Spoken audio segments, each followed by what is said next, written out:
I'm Tony Craig. I play Jack Huey on Due South. I am Catherine Bruyere. Hey everyone, this is Ramona Milano, otherwise known as Francesca Vecchio. This is Paul Haggis, and you're listening to Due South by Southeast.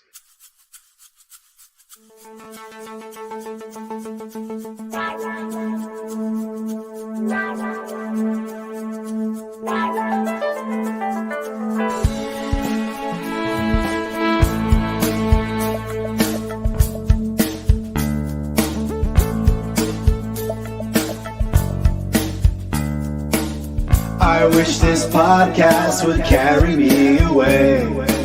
But while talking to Squee and Michelle get a word in edgeways, record over a bottle of rum on a dock in Southampton Bay. Hey, Due South, that is what we're talking about. Due South. Saddle up my microphone, get deep in bed, girl, a bone. Due South by Southeast.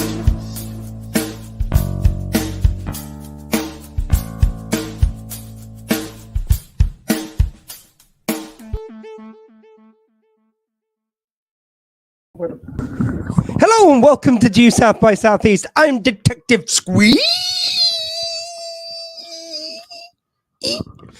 With me as always is Mountie Michelle, who already has spilled a drink before we've even got through the credits. That's how prepared and just professional as always that we are. I start as I mean to go on. It's not going to get any more professional than this. I'm trying to share this to the other Due South groups, but so far it's being a bit pesky. So if you can just talk to the people, we have 3 watchers already. So say hello. Ooh. Hello. My hand is disappearing. I'm almost part of the flag behind us here. Well, I thought we'd go for a little bit of a background this time, and perhaps Willow might jump up on the camera randomly. Oh yeah, that's also who's with us. We got Willow here, Dottie on assignment with her mummy, as she sometimes is. So we basically. Here's the sitch, guys. A couple of weeks ago, we did an episode. Apparently, it was skipping out. I'm going to be putting that up on the podcast feed tomorrow. And then we're going to do this special episode, which has got 2 episodes of Due South and a record for this podcast. We usually give Due South its dues 1 episode at a time. We're giving it 2 episodes at a time this time, if my fingers don't disappear in the background. They might, yeah. We are spoiling people. We're spoiling you, but we surprise attack you. We didn't plan exactly when, because to be frank, between Michelle working crazy hours as a nurse and just various other things with me, it's been a bit of a nightmare trying to schedule this in. But we wanted to get to the end of series 2, so this last 2 episodes of season 2, I should say, because it's a American-Canadian joint. We call them series over here, but because for Squee Fest, which is coming up soon, I'll talk to you about that in a minute. This year we're going to do the first episode of series 3, so we're going to be straight in with Ray Kowalski. Stanley, if you will. So these were the last couple of episodes we just watched. The last main episodes with the Ray as we know it, and he just cameos in 2 episodes now. After this, I know we were a little bit sad, kind of watching the last episode, weren't we? I mean, not to sort of jump the gun, but it's on the second episode. It's the last episode of the first 2 series, and they do a clip show, which usually is quite awful in the show, but it was just really fun to revisit these moments, and they picked the greatest iconic moments. The excuse for it was a bit batshit, but pardon my language. But it was a fun time. We enjoyed it. We did enjoy it. And I think Due South can get away with, because of its natural tongue-in-cheek sense of humor, I can get away with a bit more silliness than other shows. It was absolutely wonderful. So we're going to be talking about 2 episodes, but I mentioned Squee Fest there. So Michelle, coming up on the 10th and 11th of September, that's just a few weeks away. We got Squee Fest the 4th. So our 4th time doing Squee Fest. Due South by Southeast, of course, will be there. We'll be covering Burning Down the House, as I mentioned before. And hopefully, look, I can't say who it is, but if it comes through, I might have a very special guest from the Due South world. Might all fall through, so I'm not going to say who it is, but just fingers crossed, Dewsers out there. Please do drop your comments throughout this broadcast, because that's the pleasure of going live. So yeah, if you just have to give StreamYard permissions, because we're back on StreamYard, hence the old credit theme, which doesn't have, I think it's Paul Gross and David Marciano, which are missing from that one. So I'll get the new one put up, ready for Squee Fest. But yeah, I've also just announced Ian McNeice, the amazing actor who was Churchill in Doctor Who, as well as being a cast regular on Doc Martin. He's just been on everything that you've loved over the last God knows how many years. He was just recently made a cameo in The Sandman. I love The Sandman. Oh, so good. I've seen it. I have seen it. Wow. I wasn't even going to ask. Impressed. I didn't even think to ask. Yeah. Well, I live with Gary. Have Gary you watched was the extra man. episode they just dropped? No. There's a bonus episode, and it's partly in animation, Oh, partly in live action. Okay. It's I need to watch that. It's basically in the comics. There were these, like, they've done a very good job of picking out the stories which go in a longer story, but this episode has just got two of the smaller stories which just stand alone. Gary, you're probably not watching that, but Gary, wonderful. we need to watch it. Yes, please do. Check that out. And I would also just recommend, just randomly, because we're talking about TV, Hulk Attorney at Law. Very fun. Sorry, if you're watching Sandman now, I don't know. I know where you draw the line. Well, that was it. Obviously, in the I drew the line in the sand. And you did also watch some of the Marvel films now, so you might watch Hulk, She-Hulk, Comic Feminist. I'm watching them in the order that they were filmed, and I need to watch the Avengers now. I've just watched Captain America. Okay, so you're nearly up to date. I've got a little way to go yet, but it's another about 10 years to go. I'm slowly working my way through them. There's just been too much for us to watch recently, but I will get back to them. Nice. So yeah, Squee Fest. So we've also got good folks at Retrek. How did I ever get a podcast which I feature on? But yeah, that's coming up as well. We've got Netheads has been announced, which is a wonderful pop culture and tech review show, which is always a good time with me joining Will Wilkinson. He's the regular host of that. It's just going to be a great time. We're going to be announcing more guests tomorrow and in the upcoming weeks. Michelle and I have talked, and we might even, just time allowing, we want to make sure we at least got to the end of season 2 of Due South, but we might do a movie as one of the Paul Gross movies or something with David Marciano in it, but certainly one of their projects as a little. I think that would be so fun. We never to do. did the second part of the hockey thing. I know you weren't there when we did the first part. That hockey documentary. No. That'd be a fun one to do. Like, you'd have to catch up with the first 5 episodes. Okay. But to be honest, we could just watch them all and just do a whole thing. Like, for anyone who caught the last time, it's going to be different because it's me and Michelle talking about it, which we didn't do last time. So maybe we could just record. Let's talk it. Like, it's 10 episodes, but it is a really fascinating watch. I'd highly recommend it. Yeah. Recommend it. So probably have to watch that one separately, then get together in New Zealand, maybe. We'll have to change the flag. Yeah, no. God, if I'd had that lined up, if I'd had all the flags of the world, that would be so great. But I don't, because we're not that professional. So that's about Squee Fest. So please do join us. It's UK time, 2 p.m. till 2 p.m. Please check your local time zones. 10th till 11th of September. It's going to be a great time as always. I've got so many great guests to announce, some which I'm still trying to book at the moment, including that very special, hopeful Due South guest that we might have coming up. So yeah. But that's Due South. How have you been, Michelle? How's everything with you? Wow, I've just had a week off work, so I'm actually okay at the moment. I mean, it's not like you NHS nurses do a lot anyway. It's not like it's a busy time. I had a week off work, and then this week was my first week back. I've done 2 extra shifts already, so I feel like I haven't had any time off at all. I'm straight back to being tired. Oh, and I should say, of course, the NHS just reminded me last time, not last Squee Fest, but one of them was for the NHS. Yeah. And this time it's for Shelter, which is the wonderful charity which helps people who are homeless and also helps people at risk of becoming homeless to keep a roof over their head, a basic human right, which it should be. And how much more needed could it be than at this time when we're all in financial hardships? And as I always say, please do donate whatever you can. You can actually donate now. So I'll drop a link in a second, but it's justgiving.com/Shelter Squee, which you're not sheltering me, but it's just just a pithy name. So I'm going to copy that into the notes now. So sorry if I'm giving a weird eyeline. So I'm just putting this in the comments. So if you can afford to donate, you can donate now and anytime leading up to, on the day and after the day.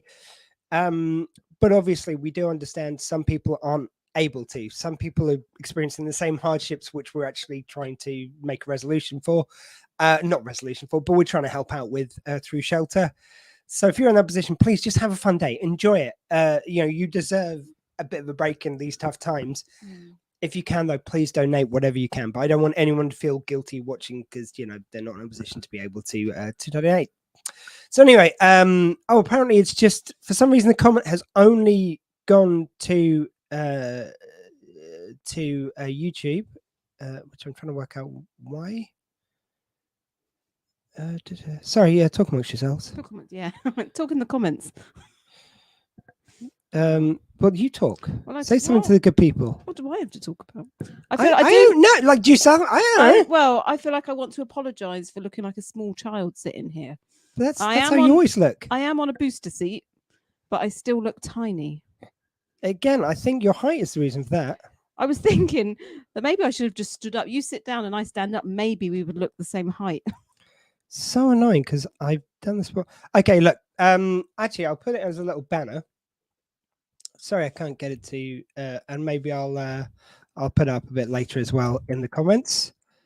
So if I just show, so it's justgiving.com. You don't need the fundraising bit in the middle, but you can if you fancy it. So justgiving.com/shelter Squee, and that'll take you there. Again, we haven't got any donations yet, so you can be the first as well. And if it's done during this broadcast, I will give you a shout out as well.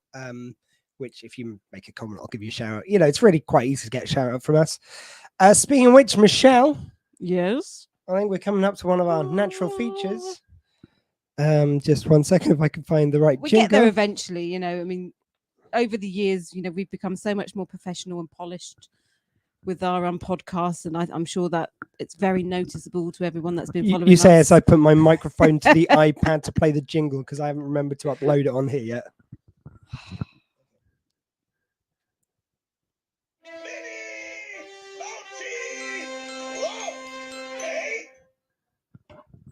It's Mini Mountie Club. Yay, just in case you didn't hear it. Mini Mountie Club. Oh yeah, I did not get that up. Feature which everyone loves, as the bishop said to the actress. Well, it might be an actor. Could be modern times. We call everyone an actor anyway. So, yes. Get off my case, Michelle. No. So which Mini Mounties have you got, Michelle? I can only imagine you've gathered loads in the time. Like we've had weeks since we recorded last. I haven't. No, I know you haven't. So I've got two. It is my good bunny, Simon Attrill. Woo! Hello, Simon. Simon Attrill, welcome to Mini Mountie Club. I am just going to grab one of your pens because I didn't bring a pen up. She said pens. Look, now I'm the amateur over here. I mean, usually. Yes. Is that over here or down here? So I had to adjust the camera down. I'm surprised you can see my forehead. I had to adjust it so much. So Simon, you're at number 127. Simon, and his surname is Attrill. My friends of many year who I've recently just met up with again and started hanging. It's been a good time. Cool. And my brand new friend, which I literally made last night. It's Carrie Ann. Carrie/Ann ANN. Yeah. Fandango. Ooh, I like that. I don't know if that's a real surname, but we're going to go with it. If it's not, I'm going to be very disappointed. Well, yeah. Yeah, Carrie, if you're watching, let us know. Is that your real name? It should be. It should be, definitely. And you're 127 on our Mini Mountie list. Although I'm sure you're not that old. So Simon's 126? Yes. Okay. Oh, no, he's 127. She's she's 120. Oh, Jesus Christ. Like I said, it's been a long week. I've done extra shifts. I'm tired. I'm just going to send Simon both of them, in fact, their numbers. Yeah, let them know they're part of the Mini Mountie Club. And as everyone knows, there's a lot involved. Hey. I already let them know they were becoming a Mini Mountie. You don't just spring that on someone. No, I wouldn't. Mini. Why can't I spell mini? So M-I-N-N-I-E. No, just M-I-N-I. M-I-N-I. Yeah. Yeah, of course. Oh. Of course. I'm a Mini Mountie, so I would know that. Did we actually put your name down as a Mini Mountie when we started this? We must have. We always said we must have that we don't go in there because we're the hosts. Oh. So it's like, the hosts of the kid show don't do it. Like maybe on the last episode, we'll chuck ourselves on the list. We could, couldn't we? That very last day, we could just add ourselves as many. When we do the last episode of Due South. Maybe, Then we're going to have to consider, we need to do something after this. I was going to say, maybe on that last episode will be the day we don a Mountie hat. Well, I'm still determined to do that. We're going to do one episode at some point where we're going to be both dressed as Mounties. I want us to be fully dressed as Mounties. Oh, fully dressed. Yes, definitely. Okay, so that's the mini Mountie numbers sent out to them. Oh God, and every time I explain this feature, it's like, I mean, on the first episode, it seemed like a good idea, and it's just still going. Yeah, why not? Yeah. So our next little feature, Michelle. Yes. Okay, give me a second. I'm going to turn off the volume. The suspense. Yo, ho, we're getting drunk as hell. Tell me what rum are we drinking, Michelle? Michelle, what rum we're drinking? We've actually got 2 on the go. Because we're that much of boozers.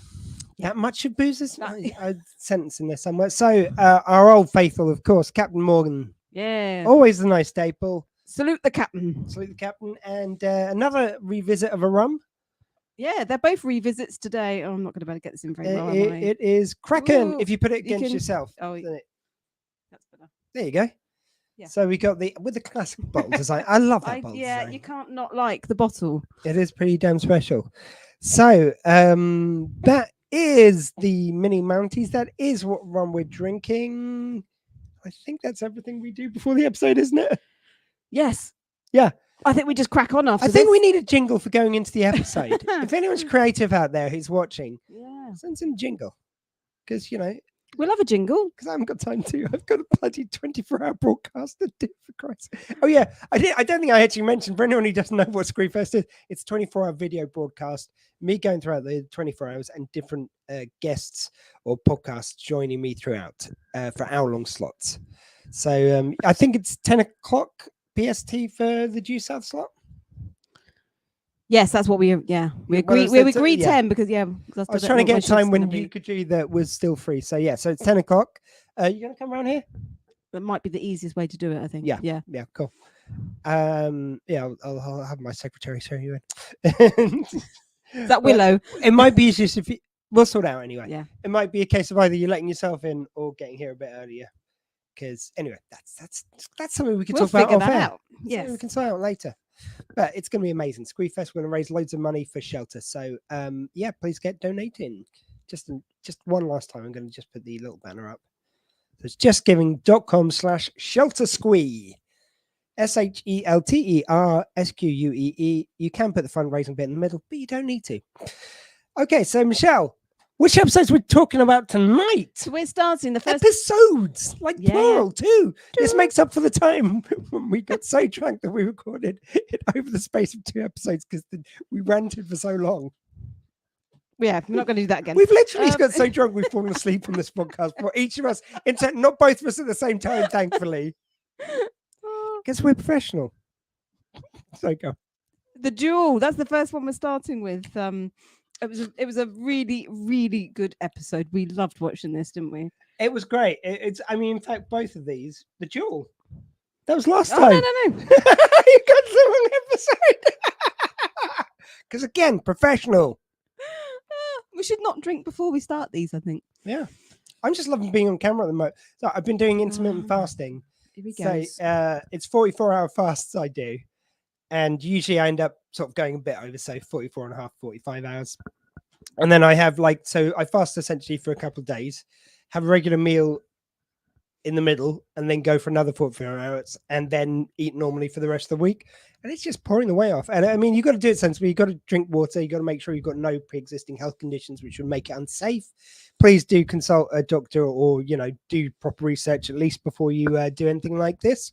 But really great way to lose weight if I'm you're sensible imagining about by it. the time you do Squee Fest, we'll barely be able to see you on the camera. Well, I've got to admit, there was 2 things motivating me. One was going live for 24 hours, which is a pretty strong motivator not to look like a bloater on camera. I just started doing interviews recently and going, oh, for Christ's sake, you fat bastard. Just, what the oh, jeez. And you're interviewing the great and the good who are all in amazing shape, and you go, oh, jeez, what happened to you? Lockdown happened is what happened. Anyway, so I'm just murmuring into the microphone now.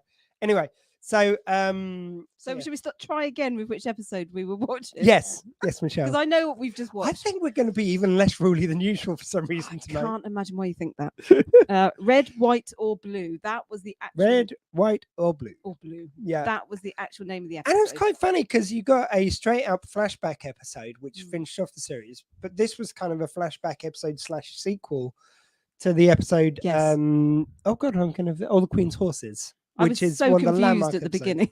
God, yeah, they said because Michelle, like for good reason, Michelle makes the notes, and like even I am so rude just to go, yeah, Michelle, make a note of that, make a note, yeah, because I'm too lazy to write myself, plus dyslexic, so I genuinely do hate writing. So Michelle's very lovely by doing that. So she looks down and doesn't like quite hear where they go previously on Due South. So they just start showing all these clips of that episode. She's going, "Are you sure we haven't seen this before?" It's like, did you just think this was a really truncated episode? They'd edited it so badly for TV and somehow accidentally put that version on the Blu-ray. I thought I'd Or missed DVD. and coming up in this episode, and then they show like pretty much everything that happens in the episode. But yeah, I'm sitting there thinking, I've seen this. Yeah, Definitely seen this yes, one. yes, you have, Yeah, because I it's the have. recap. Yes, it wasn't that one. It was Oh. hilarious. So then we do get in the episode, and it's just it's just one of those really fun ones. I mean, I So think fun. it's as good as the episode in different ways. It's not quite as it's like it doesn't go as deep into the lore of the characters. It doesn't do so many things that, you know, like Thatcher and Benton Yeah. kissing was such a landmark moment. It doesn't do anything like that, but it just has Yeah. fun this episode, and it feels like a natural sequel to the other one. If anything, it's kind of weird it wasn't shown a bit close to the time, because you've even Yeah. got a bit where the press is suddenly hounding Benny. It's like, well, why now? Why not at the time? But you pointed out there was a trial happening. Yes. So, but you would have thought some of the fuss would have happened at the time. Anyway, Yeah, that's so me the nitpicking. person that had tried to I think it was nuclear bombs or something, wasn't it? They were trying to use to blow up these trains and everything. And yeah, so his trial was coming up, and they show him in his prison cell, and he's dreaming, and he's dreaming about Mounties. I mean, we've all been there, you know. Yep. Not in prison, but you know. I mean, Thatcher in my case, but you know, that's just Yeah, me. you got a circle of Thatchers around you, but you know, I'm sure the rest of us. I mean, I will now. I didn't previously. Well, actually, it's Thatcher, it's Rowena Milano, Catherine Bruyer, all in the Mountie uniform. Yeah, Yeah. they've all given a go. Actually, God, I'm going to forget her character name. Francesca is in her civilian aid outfit, because you know Okay. that quite suits her. Okay. Anyway, Yeah, so he's dreaming. Yeah, so he's in prison and he's facing his trial and just dreaming about Mounties. yes, And then he wakes up and he's being told he's got a visitor. Yep. And it was his brother. It's his brother. Oh, I love this. It was And just- amazing scene. it's when he talks him through like stuff in code to do with what the family are up to and where they are, and you get to see where they are and everything. And I just thought it would be hilarious at the end of it if the guy goes like, "Anyway, enough catching up about the family. What about getting me out of here? Did you not just listen? It was in code for quite. Oh, jeez, that would be great."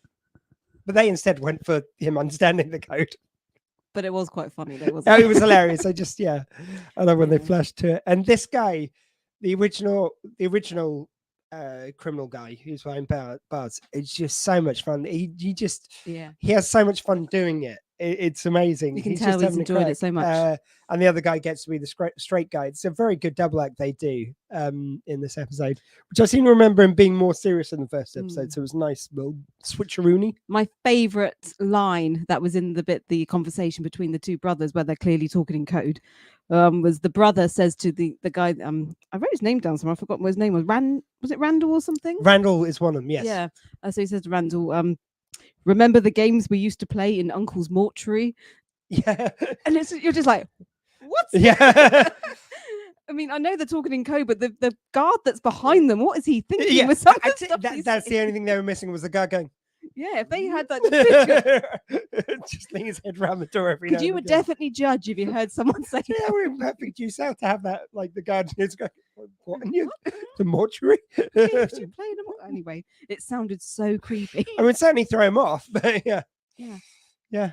Yeah, it was great. And then they start talking about You know, when we just hid in the coffin, wait for people to go past and go, boo! so they're talking about I think it was the dad, I think they were saying it had been given visions by God, and this vision was a vision of Satan. And he's like, oh, and who was, what was this vision of Satan? Something like this, he said, and he shows, it's a man. yeah. So he holds up 2 pictures, and he goes, well, the devil has 2 faces, and shows a picture of Ray and a picture of Benny. Yes. I mean, so if the guard didn't know what he was talking about before, he's like holding up these pictures of the 2 cops that busted him. Oh. So I am listening to you. I'm just checking to see if we get any comments. He says he's listening. Just in case we get any comments on where I shared the. When you share the video, you don't see the comments on here, so you've got to look where you shared it. So I'm just keeping it up in case anyone comments, because we missed them last time. Okay, we miss you now. Make some comments. Say hi. Yeah, we like it when we get the comments. I mean, there's only 2 of you watching right now, but we surprised this on you. Hopefully, you'll watch again later if you're not watching live, and if you're watching later, drop us a comment. It's just nice to hear from you. We love you. There you go. I said it. Yeah. All right, go on. Thank you. So this is. I didn't say you, but it was. Yeah, it was. You're not so bad.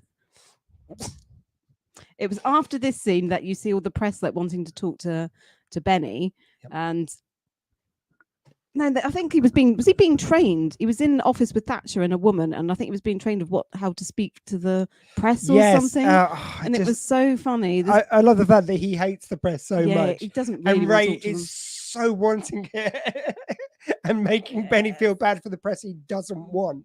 Yeah. And you've got the other Mountie. Does anyone know the answer to this? Actually, hive mind out there. If we don't get an answer now, please, as I say, if you know the answer to, put it in later. But does anyone know why it wasn't Turnbull? Because it seems like this was written for Turnbull. I'm guessing the actor who plays him, whose name escapes me right now, was busy filming something else. Because the other Mountie who came through and forgot the sweetener, which he was just berating himself, going, it's like he was giving a press conference. He went through the press to deliver their coffee on the way through. I was going to say, did you say anything to him? It's like, I forgot the sweetener. Guys, come on, there's an emergency. I forgot the sweetener. And it was so Turnbull-esque. I've got to believe that was originally written for Turnbull and he wasn't available. So if anyone But this guy, though, that played this, his name was Cooper. He was great. Absolutely loved him. Oh, brilliant. Yeah, the guy plays a blinder, but it's just so Turnbull-esque. Yeah. It's got to have been written for him. That was so funny. But I liked it when they were like, trying to get Benny to like talk, when they ask you this, how are you going to kind of answer kind of thing? They were like, you've just saved these people from nuclear disaster. How do you feel? And he's like, all right. just another day. Just another day in the office, And then when he does start thinking back to it and he goes, and then we're on top of the train. We're stood so close to each other. It's like, no, Benny. Thatcher was just like, stop. Constable. Stop. But then they had a fun little conversation about it, didn't they? Yeah. It's definitely still playing on her mind. Oh, I think it's playing on both their minds. Not just their minds. What? Too far. Yeah, because they're not enjoying it at all. Too far. Just saying. Sweet. Then we see Ray. He's kind of walking through the press, and they It's a bit where he gets pissed off. It was quite funny. I wrote down what he said. There was so much sexism in this episode. With Ray. Some of which was just purposely called out, other which is just of the time essentially. Yeah. So what's Ray saying? Ray, I wrote down what he said. So they were like, "Who were you? Were you there?" Oh no, they were like, "Oh, you were the cop that was on the train," and he said, "I wasn't just on the train. I stopped the train, baby." Oh, nice. Nothing more cheesy than baby. I mean, oh, geez, it just reminds me, very sadly enough, of when, let's forget, still our current Prime Minister, Boris Johnson, last thing he said in the end of his speech was, "Hasta la vista, baby." Yeah, because whenever I look at Boris Johnson, I always think, Terminator fodder just there. I mean, I can't tell him and Schwarzenegger apart. Who can? I'm sure even Carrie can't. It was just, no. Just no. Yeah, so Ray ends up really jealous because then this woman, she was like, "Oh, I'm so not interested that you were on the train." Because, all she wants to talk about is the Mountie. So he gets so jealous, and then he doesn't want to talk to Benny, does he? Yeah, he gets really pissy at Benny. Really pissy with him. They're driving in the car, and Benny's like, "You're not talking to me, are you?" Yeah. No. So you're not going to say anything apart from confirming that you're not talking to me? That's correct. But then there was this amazing scene. So they kind of go back to their own apartments. Oh, I love this scene. It was amazing. It started off that they're kind of cutting between the two, and I think it was they're showing Benny talking, and then Ray. They cut to Ray, and he kind of like finishes off the sentence. So that they're Benny both in had their own started. flats and they're talking Yeah. to themselves. Talking to themselves. And then they sort of like each set up a chair for their imaginary counterpart. yeah. And it's just so well done. It's one of those ones where it's like this. A lot of the episodes I don't remember because it's been so long since I watched them, which has been the pleasure of rewatching them. Yeah. I purposely never watched ahead because I want to be kind of surprised by a lot of the stuff. But the bits which I do like that's always stuck in my head, that conversation. And I say that, but I've forgotten it until they start doing it. I'll go, oh my God, it's this scene. That's where this slots in, because I can remember broad strokes of most episodes. But like, you know, there's scenes like this, I don't remember which episode it was in. So it was just lovely for that one to come up. And I think just flawlessly cut together, that it's believable that they're talking to themselves in their flat, but it works as a 2-person scene. It's like they're working through their frustrations with each other. Yeah. And it's because they can't say it to, to themselves. It's the thing that men aren't very good at kind of talking about their feelings, are they? No. Historically. And, you know, this is like their kind of way of like talking through like the problems that they're having with each other. And it was filmed so well. And then there was this great bit where they both get a knock on the door and they both go and open the door, and it's like what you for a moment think is the other person, and I think they get punched, don't they, and get knocked out? Yes, yeah. Oh, and they've got the Mission Impossible it's stuff, like the face mask stuff, which they look flawlessly the person. Yes, which of course prosthetics aren't just done that good. It's just like, especially not in the 90s, and just it was so much fun. Rip the face off. Oh, I love it. Hey. Good evening. I've only just joined you. As just had a lovely bubbly bath. Nice. A bubble bath. Bubble bath. Very nice. We Bubbly don't know bubble who bath. you are though. You need to give permissions to StreamYard for when you make a comment, so it can tell us who you are. And it is perfectly safe to do. Loads of people have done it. We've broadcast using StreamYard several times before. I mean, I understand if people don't want to do it, just let you know people have, and it is safe. It doesn't sell off your details anywhere else. Yeah, but welcome, and hope you enjoyed your bubble bath. Yeah. Tell us all about it. Yeah. Or don't, because that's weird. I don't know. Got wet and bubbly. Hey. Sorry. I told you it's going to be one of those episodes. Is it Sarah Kirk who might have? Oh yeah, you called it the Mission Impossible. It's Sarah Kirk. I've just looked on Hi my Sarah. phone. Hi Sarah. Hope you had a nice bath. Oh, so then they've both been tied up. Was Benny tied up as well? Yeah, I think Benny was sitting on a chair tied up. Yeah. Yeah, and that was just for fun. Yeah. Yeah. And then we didn't know where Ray was to start with, did we? They're talking to Benny, and they were talking about when he fell down a bear trap. Oh, this was so lovely because they used the clip from the credits where his foot slips into the ice and he falls back. Yeah. And they just kind of, after his leg falls down and then cut him falling into this hole. Down. So nicely done, because just everyone knows from the credits that's that bit. So it's just a nice little, it feels like a nod to the fan somehow putting that in there. It's like if you're paying attention to the credits, you know exactly what that scene is or what that bit of the scene is. And that's when you get the secret Diefenbaker origin story, which I really love. It was so cute. Little So baby Diefenbaker. We do love the Dief. Yeah, I mean, it's probably one of the ancestors who played Diefenbaker later as well. Could have been, yeah. And it was... Actually, does anyone know which one of the wolves that is? Because I know there's some people who know all about that. Hey, and Sarah's given permission. And she had a lovely bubble bath. Good. Glad to hear it. Good to hear it.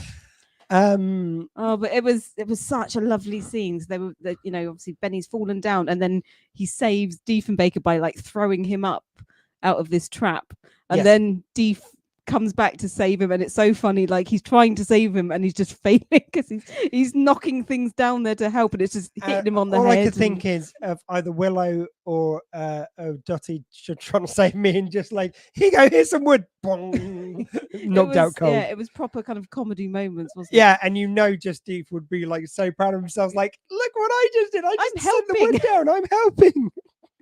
As he's unconscious down the trap. There's sort of dog logic to that.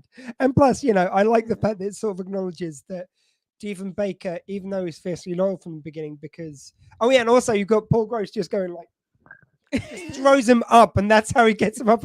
Just throws him straight up in the Straight air. up in the air. Yeah, like he would just fall straight down. But it was a bit of, shall we say, movie or TV magic that he landed perfectly safely. Yeah. But that engenders the relationship where he does go off Yes. and bring something back to save him.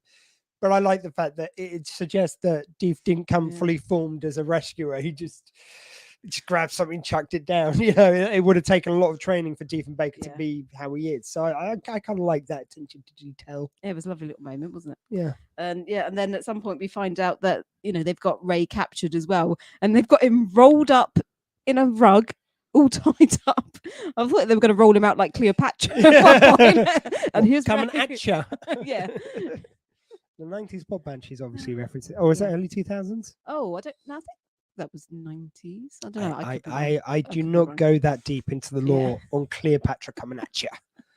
But yeah. If you're in other parts of the world, you've probably not heard of it. Google it. It's a song called Cleopatra Coming At You, which was the biggest single out of a couple I think they made for the band Cleopatra.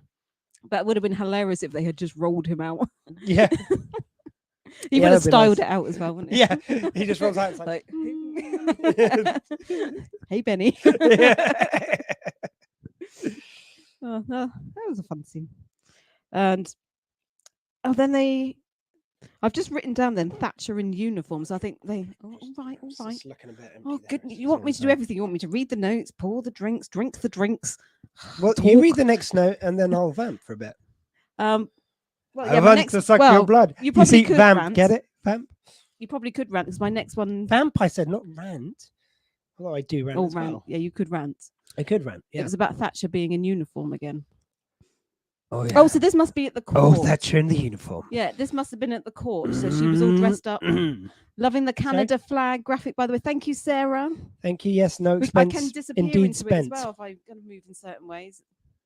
Although I can be part of Canada. So what's Willow up to? Behind me, Willow is halfway underneath the bed. She loves sleeping under there. So don't move back at all, Michelle. Otherwise Okay, she'll I won't move back. run her legs over. Yes, yeah. You know, it's commented on here as it was commented on previously, not just by me, that Thatcher does look rather comely in the red of the Canadian uniform. Yeah, it suits her. She pulls it off well. I mean, I wish she would. Hey! There's no drums in here. You're just going to set me up for all these ones. Did I actually put Sarah's comment up? She's just saying about the graphic of the Canadian flag. Yeah. So yeah, I mean, I do really love how they use this here and they use this in other episodes to just remind you of that relationship. And it's like, it does always come back to that iconic moment of them on the train, which seeing it back here and in the next episode, actually, they use the same flashback. It's just so iconic. Like, I mean, as we talked about it quite a lot of the time, the fact that someone raised the point about it was inappropriate because she's his superior, which completely I acknowledge. But still, I'm sorry, from just a romanticism point of view, it's like with the Disney films, there's so many examples of how, like, the princess just meets a prince once and it's like, right, you will marry me. Oh, yes, of course. Which is obviously not a very kind of like PC thing. They kind of take the mickey out of it a bit in Canto, where like someone proposes and she goes like, we just met like 2 days ago or something like that. I think it's in Encanto. Yeah, I think if you actually kind of looked into these Disney stories, there's some creepy stuff in there. Oh, good, yeah. And I'm not excusing everything. Stuff. But still, though, in those films, there is a lot of beauty in the romanticism. And I know, you know, there's a lot of stuff which isn't cool, but that's how I feel about this. It's like, I'm sorry, but it's still, when I see that moment of them on top of the train kissing, I think they both look sexy as hell. They're both kind of in their prime, looking beautiful, beautiful young people. They're on top of a train, for God's sakes, both in Mountie uniforms, which kind of like, it's got to be king somewhere. And there's just all the build up of everything that's happened before with them. So I still think that's an iconically beautiful moment, even though we can admit there are some imperfections in the setup of their relationship. So just to, yeah, definitely contextualize that a bit. Yeah. So the court proceedings are beginning, and this Randall, I think I'm saying his name right. I'm going to keep calling him Randall if that's not his name. Yeah. He's sitting there. I mean, he's wearing his suit, but then he's got this like weird bandana on. So, and he's a Randall flag.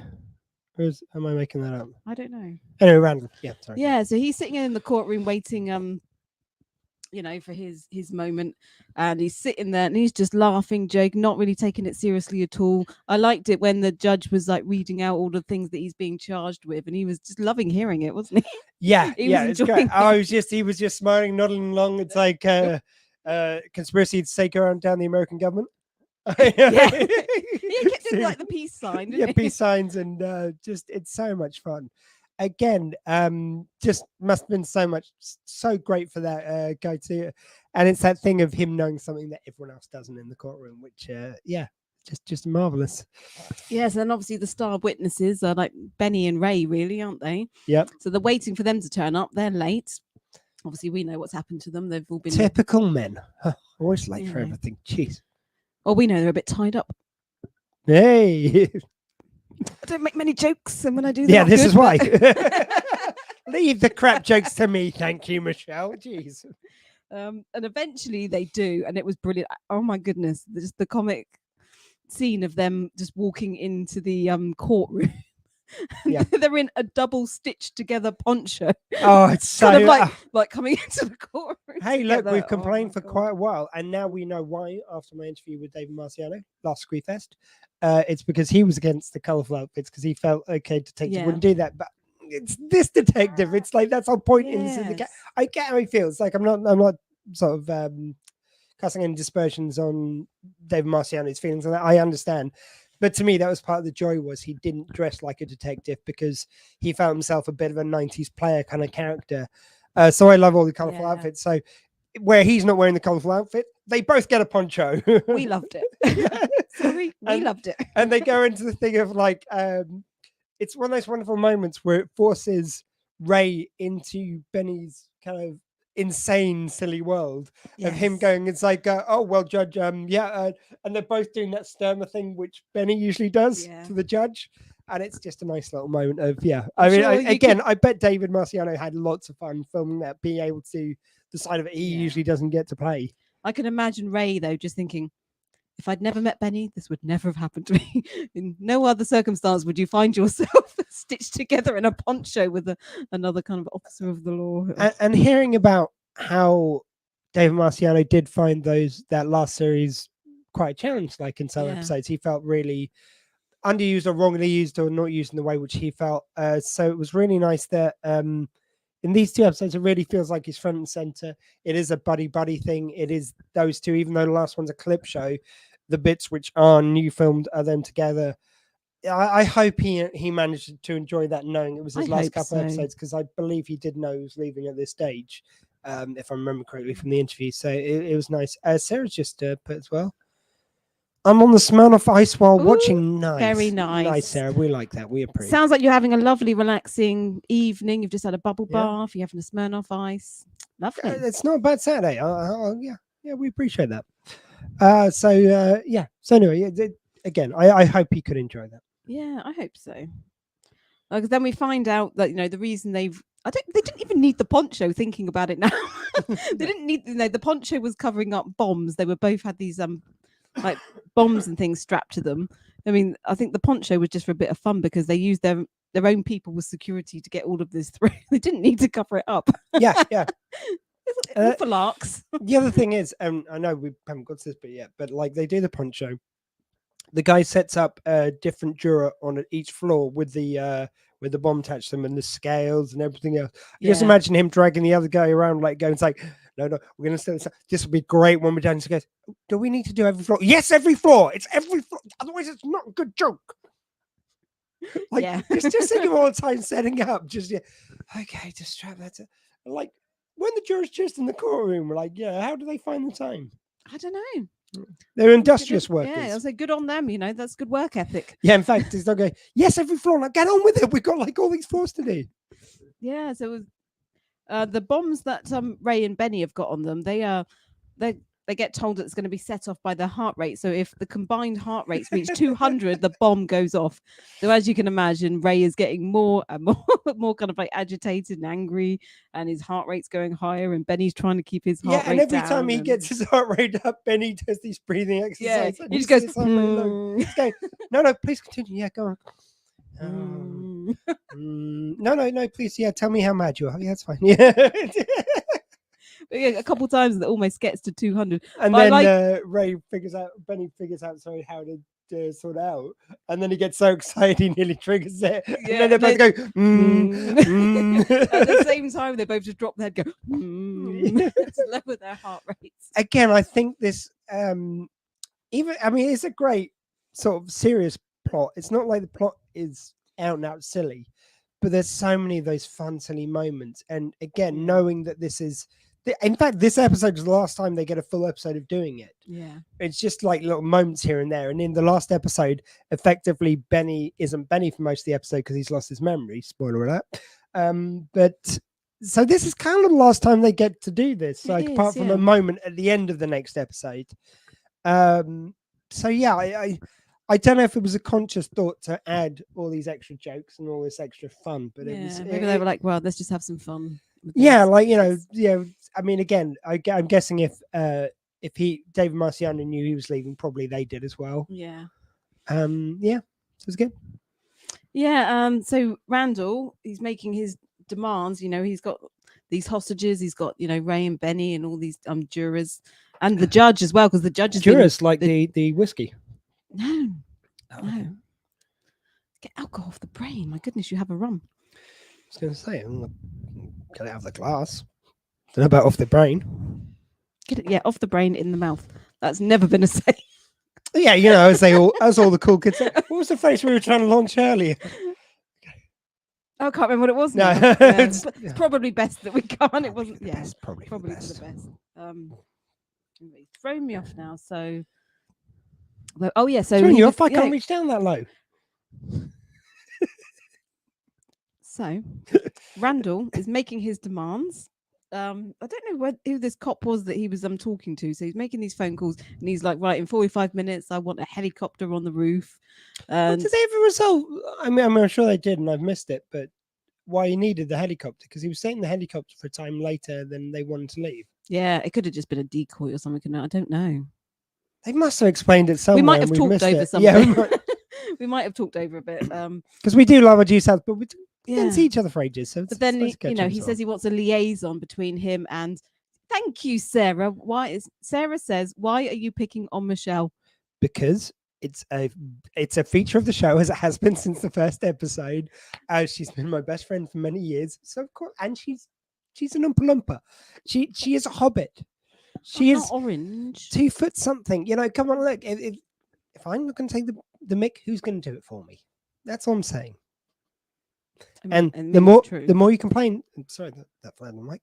The more you complain, the more I'll do it. That's all I'm saying.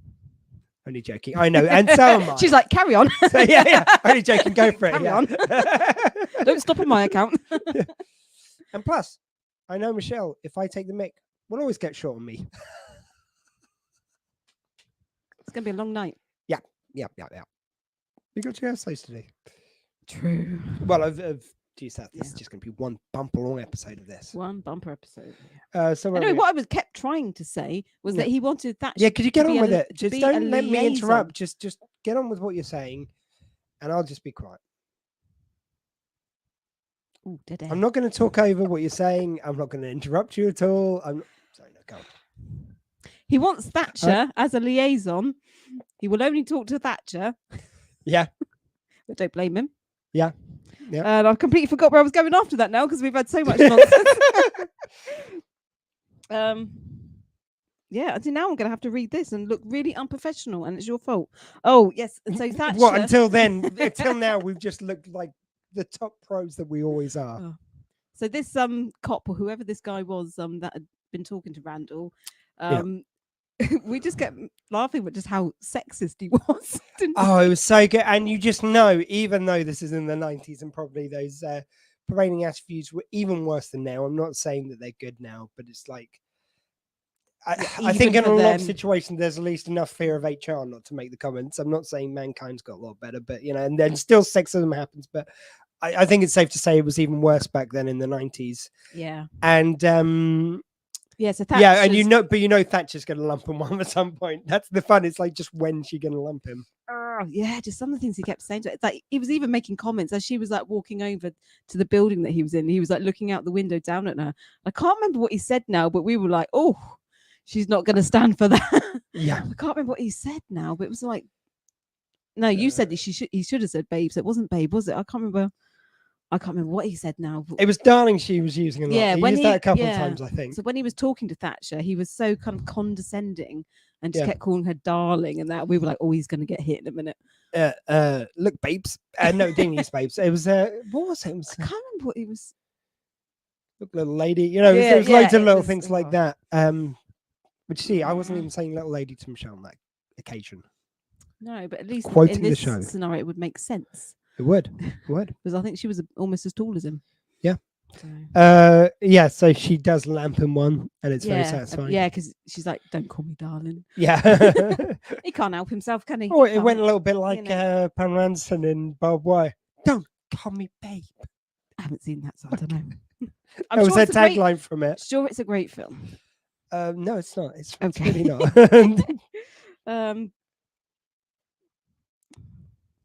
Although it does have a couple of good points. Oh, I can imagine. that's the kind of sexist joke which we just not make these days. Yeah.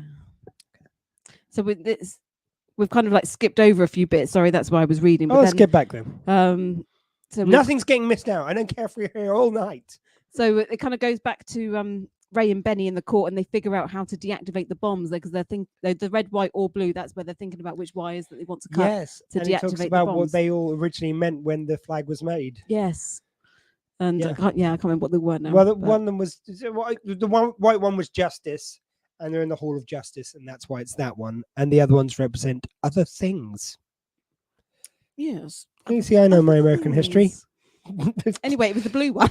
Yeah. Oh, it was the blue one. So blue one. Yeah, then they is cut justice. the blue. Yeah, they cut the blue. Yeah, and deactivated it, and that's when they go running off, and they see all the jurors on each floor because they're heading up to the top. Yeah. Where they're expecting him to be getting a helicopter, and they're seeing all these jurors like holding these scales, trying not to set off all these bombs, and the judge is being pushed outside, and he's strapped to a chair with a bomb on him. And can you imagine a guy from Amazon as well with this huge, great box? Like, here's the many sets of scales you ordered. What are you using these for? Never mind. What's these bombs and these scales for? Yeah. I'll have 20 sets of scales and all the C4 you've got on Amazon. Thank you. Nothing dodgy about that. No.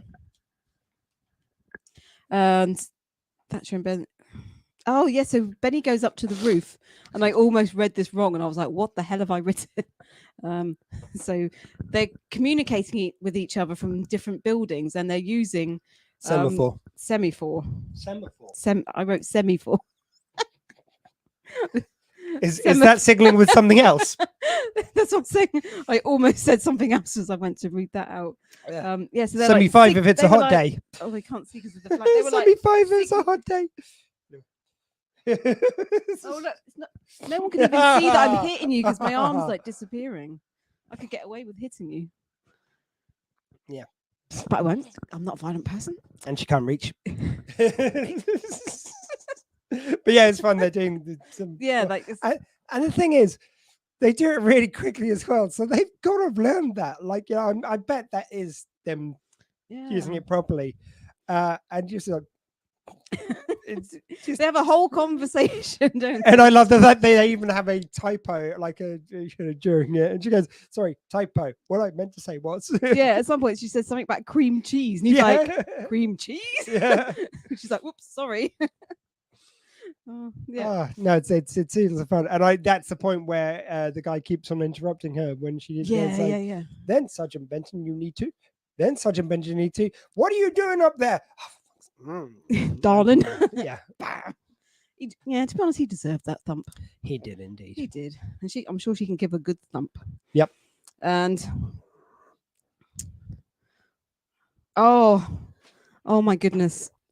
One of my most favorite scenes. Yep. It's Cooper, the other Mountie that did the coffee and the sweeteners. Yes. He has been sent by Benny to go and get Diefenbaker. So he goes into the apartment and he was like, I have been sent to get you by Benny. Don't be afraid. Can you understand me? And the next minute, like Dief is like wanting to just run out of that apartment to go and help. And he literally drags Cooper. And again, this is another clear scene where, like, that has to have originally been written for Turnbull. Yeah. Oh, it was. Actually, I'm going to look at this because sometimes IMDb has these little Yeah. factoids. So It was such a funny little moment, though, and he's being dragged down the corridor. You're seeing him being dragged down the stairs. It was so funny. Yeah, and I know, like you're saying, this is probably written for Turnbull, but I think that guy was so funny and he did so well in these scenes. I know he only had a couple. And Diefenbaker, we didn't see a whole lot of Diefenbaker, and this was just so fun to watch him do this. I'm pretty sure like everybody who filmed this episode must have just had a blast. I'm sure they all had such a good time doing this. So I'm listening, but for some reason my IMDb won't show me season 2. Okay. Give me a second. I'll send that. So I'll carry on, and then it cuts back to Ray and Benny, and they're going down an elevator shaft.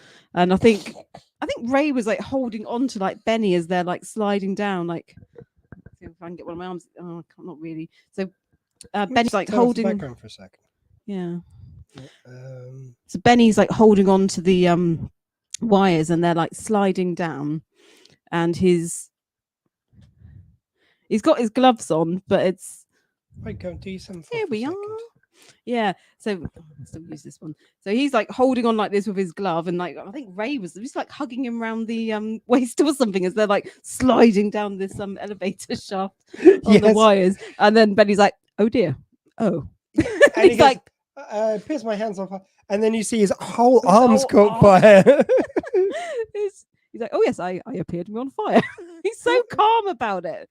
And then he takes the rest of the episode with his his arm missing, like his sleeve missing. The whole sleeve, the whole sleeve is gone. They get down to the bottom of the shaft, and I think there was some water down there. He was like, "Oh, Ray was like, "Oh, that was a bit lucky. There being a puddle," and he's like, "Not really. There's always a puddle." Apparently, the guy in the episode, Lester Holt, who appears, I'm guessing, in one of the scenes with the reporters, he appears himself. He was a evening anchor on WBBM TV news in Chicago from 1986 to 2000. Well, there we go. And the falling into the bear trap scene in the snowfield is actually an outtake from the pilot episode, shown at the end of the pilot and behind the credits for series 1. Yeah. So as we aforementioned. But unfortunately no details on why Turnbull wasn't in this episode. It's got I bet you that'll be filming commitment. Should we put the background back on? Yeah, we can put the flag back on. Yeah, let's do it. Right. Although that's my wall behind It's me. very nice. You can see the little due south there is the shield there. We do have a little flag behind us. And my little hat collection. My little Michelle collection. You got more of me. No, little collection of one. Look, when it comes to Michelle's, one is all you need. Yeah, and of course it's going to be a small collection. This is educational. I like to think so. Yeah, that's what we're here for, Sarah. If you've learned one thing, if you learn one thing from this podcast, that's one more than usual. Yes. Well, look at us, the educators today. Yeah. Oh yeah, I wrote bag of bombs. So the bombs, the bombs that Ray and Benny had round them, they put in a bag, and there was also a bag that they were trying to steal from the baddies. Were trying to steal with from bonds in it. Yeah, with bonds. Which we'll go back to when we get into the next episode, funny enough. But I love the fact that when they're running around, when they realize so they get, there's a bit of a scene where you've got Diefenbaker running around with a bag. He's got a bag in his mouth, and there's one scene where the guys, the criminals ask for the bonds, so Ray says like, "Oh, is that all you wanted? Okay, here you go," and just chucks things to them. And then when they run off, Benny goes like, "Well, why did you just give it to them?" It's like, "Why'd you give them the bonds?" It's like, bonds? I thought they said bombs. It's just a lovely little play on words. What I really love is that then the guys go to run away, and they're on the way out, and one of them goes, "Well, check the bag." They check, and they realize it's the bombs in there. And when they go running back, Diefenbaker's standing in the corridor like he's been waiting for them to come back just to taunt them with this bag of like, "Ha ha, I got your bonds this way." Yeah, and he runs off, and there's a couple times he kind of like stops, and he's looking, just like holding this bag in his mouth. Yeah, like, going, "You will never catch me." Just a kind of dick move, as much as I love dogs, they would do to wind you up. Yeah, so funny. Deef the press hound. I wrote Deef the press hound. Oh, because then the press aren't interested in either Benny or Ray. That's it. They're on to Deef They're- now. all they want to do is Deef has become the hero. I mean, and he should be. Well, and I also love the fact that it's kind of sweet that removes the jealousy, because Yeah. Benny never really cared about the press. Ray did, and they're both going, it's like, oh well, looks like it's just all him now. It's like, and Ray says something about loving this city, which is very nice. And again, when you think Yeah. about this as his last substantive episode, yeah, it's really great. What's it? So, yeah, it's really nice that he does have that moment, and then you get the semaphore again. which I will do small again onto the camera. Thatcher sort of semaphores up as usually is her kind of thing of going. It's like, don't you have duties to do now? And then he semaphores back, going, "Red suits you," and she goes a bit red herself. Yeah. That's a sweet little ending. Is there anything else you got on the notes? No, that was all that I've got for this one. It was great. I loved this episode.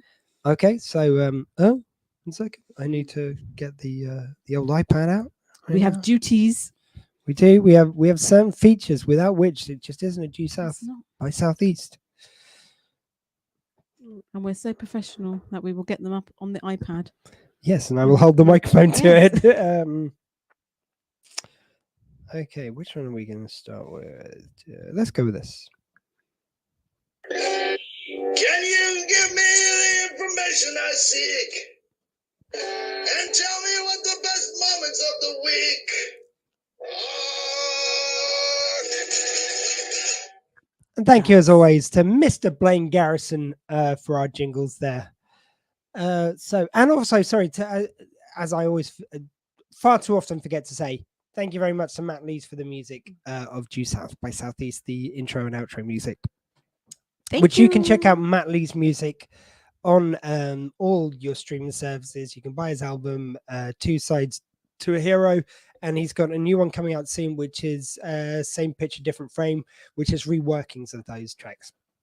So please do check out and support Matt Lees. There's some brilliant music. So, Michelle, what for this episode, we're going to do this again for the next one. What is your most American person in this episode of the week? So I wrote down Randall. I don't know if I put him down for the other episode or not now, though. He wasn't really in the other episode. No, that's in Flashback. I said we can't have any moments from the Flashback. It's got to be from the new material because that makes it more Randall difficult. was in the new material. Not the next episode. No, for this one. Yeah, in this one. But you said you didn't know if you put him for the next one. No, for the last. Oh, he was in the one you're with the not sure if you train. used him before, is what you're saying. Yeah. Do you want to just make his brother then? Yeah, right, his brother. Yeah, just because he's his brother. Yeah. He's American. Kind of similar. Okay, my most American of the week for this episode. Oh God, I've forgotten. I did have one. So in the court, got the judge there. Most American of the week. So it could be the judge because he's upholding the American. I did think about the judge, but I think I am also going to go with the new brother character because, like, if nothing else, oh yeah, that was it. I was going to pick him, and it's because of MacGyver. It doesn't get much more American than MacGyver, and this guy's MacGyvering explosives all over the joint. Yeah. So that's why I made him the most American. There was a reason. Okay. So, Michelle, what is your most Canadian of the week? It's got to be Mountie Cooper. Oh, Mountie Cooper. Oh, that's a good one. Yeah, I think I'm going to go with that one too. Yeah, I like that. Mountie Cooper. Yeah.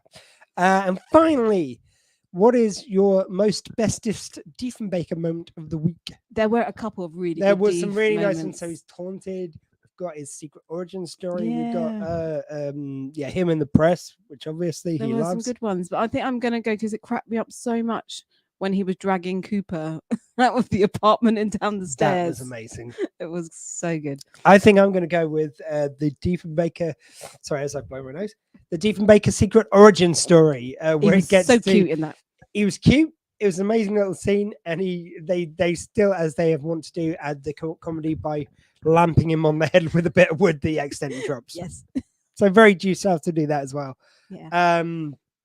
But yeah, one chocked full of Diefenbaker moments. Is there anything? Oh yeah, how many scales of justice out of 10 do you give this episode? I think I'm going 8.5. You see now, Now, I have said it's not one which propels forward any major plot points, which is usually a criteria for a 10 out of 10. However, it's so much fun. I think I'm going to give it a 10 out of 10. I really feel like it feels like an Wow. extension of that Okay. amazing All the King's Horses episode. So much fun, so many moments, especially if you think about the fact that it's Ray's last completely all new material episode, which is in all of it. Whereas, next time we see him is the beginning of in the next episode, he cameos, and he kind of cameos in Call of the Wild, but he's in more scenes, but he's not a main focus. So, I think I think I'm going to give it 10 out of 10. So it was a high scoring episode for us both, but Definitely. wow, 10 out of 10. I think so. It's so funny. It just calls upon so many things from Due South history and sort of Due South kind of ways of doing things. Sarah jingles rock. Yeah, they do indeed. We couldn't agree more. So, and by the way, who was that episode written and directed by, Michelle? Oh yes, we did write that down. So it was written by Paul. No, we just remember it. Shh. Yes, I as I look at this, I remember. Yeah, it was written by Paul Gross and John Did we say how we were going to pronounce his name? Krizank. Yeah, sure, that's good enough. So well done to Paul Gross and John Krizank, who got a 10 from me. And Paul Gross, I think his touch does show on this. It does. And might I say, even though there's loads of series 3 and series 4 episodes, or season 3 and season 4 episodes, or as it was over here, just season 3. There's loads of episodes I do enjoy. I think it does show in this episode. It was before, maybe in those series, Paul Gross got a bit sillier and a bit more self-indulgent in places. Whereas this is, even though it's very silly, it feels more in keeping with the tone of the first two series. So it's kind of interesting to see Paul Gross writing in this style as more to the style he went ahead with the later series. That's that. So, Michelle, I think, is that everything for that episode? Yep. Let's go on to the next one then. What we got up next? Who is it written and directed by? Let's kick off with that this time. Double episode, guys. Wow. So if you're just joining us, I think we just got some new viewers. We're just going. We've just covered the episode Red, White, or Blue. Red, White, or Blue. Which this is all going to be on podcast next week, because I've still got the last episode to drop tomorrow, and then next week we'll have the new episode. So if you missed everything so far, you can listen back later. But please do join us as we talk about the next episode. It's a double bill tonight, guys. Yeah. So the next episode was Flashback. It was indeed, and it was directed by Gilbert M. Shilton. Yep. And it was written by Peter Mohan and Michael Tevershawn. Yeah, Michael I have Tevershawn. terrible handwriting. This doesn't help with pronouncing these names. I'm just going to say it like I knew how it was pronounced. Yeah, okay, we'll sure. go with that. We'll go with that, yeah. We'll go with that. And I completely misunderstood the beginning to this bit. I thought it was nuns. So as we start off, we've got Benny and Ray, and they're walking down a street, and then as they pass Benny, this woman stops, and she kind of like lowers her. She's wearing shades, and she lowers her sunglasses and looks at him. And I don't know if I was looking completely. Maybe I was writing something. I looked up and I thought it was a nun. I thought he was getting eyed up by a nun. There's one woman in a burqa, and another woman who's in a headscarf, like just a headscarf, not a burqa style headscarf, just a scarf on the head, like sort of 50 style kind of look. And they're both wearing sunglasses. Only thing I was wondering, and genuinely, this is asked through ignorance, not through anything else. But it's like, I'm curious. I've never seen a woman in a burqa wearing sunglasses, and I'm wondering, because this was one of the sort of really just eyes on view burqas. I'm wondering if they would, or that would be too claustrophobic, or if they would steam up, which is a genuine thing I was wondering. I've just never happened to have seen anyone in a burqa with sunglasses. Yeah, I'm sure it happens. So if anyone does know, please do let me know. No, so I only just like caught a little bit as I looked up, and there was me going, even the nuns can't stop it. Can't stop themselves around him. Then I was like, oh no, that's not a nun. She was wearing a burqa. I remember all the people who kind of wore facial to her glasses during lockdown. Oh, well, I'm still wearing. Yes, I still have to wear the masks at work, and it's a nightmare. I mean, it takes me ages, and like when I first put them on, like adjusting them, I'm constantly steaming up. So yeah, I can see what you mean. I mean, if you do if you are someone who wears a burqa or knows someone who does, who's worn sunglasses before, just out of curiosity, I'm wondering. I'm trying to educate myself. Yeah, so it's a fun little open bit. Yeah, so that's the start of it, and then these ladies that have walked past him, they go into a jewelry shop, and they're looking at diamonds and things, and obviously they're going to rob the place. Of course they are. And in the meantime, Benton's there going, "Minute, but she was of the Muslim faith, and you wouldn't be usual for a woman who was a devout Muslim to look you directly in the eyes." Yeah. Classic bit of Benny detective kind of shtick. He's always on the job. He's always on the job. He's always on the job. Always. That's why he goes to the toilet so often. He's always on the job. Okay. And yeah, so there's robberies happening in the jewelry shop because they go to kind of check it out after Benny's got doubts about this lady. Yep. And so I think at the beginning it's all kind of like guns pointing to everyone, isn't it? And then they tell them to drop their guns, and they do. And they kidnap the guy that works in the jewelry shop, and they get him into a van and drive off. Of course, Benny goes straight into action, doesn't he? He does. He's straight into action. He's jumping on the back of the car as they're driving off. Unfortunately, he gets thrown off and he sustains a head injury. I don't know if we see the license plate at this stage. I don't think we see it until Not sure we do. We didn't it's notice shown it. later on in the episode, but we'll get back to that because it might be a certain reference that's kind of familiar to people. Yeah, because that was his aim. He's kind of rubbing at the license plate to be able to see it properly, isn't he? And he gets thrown off of it. Yep.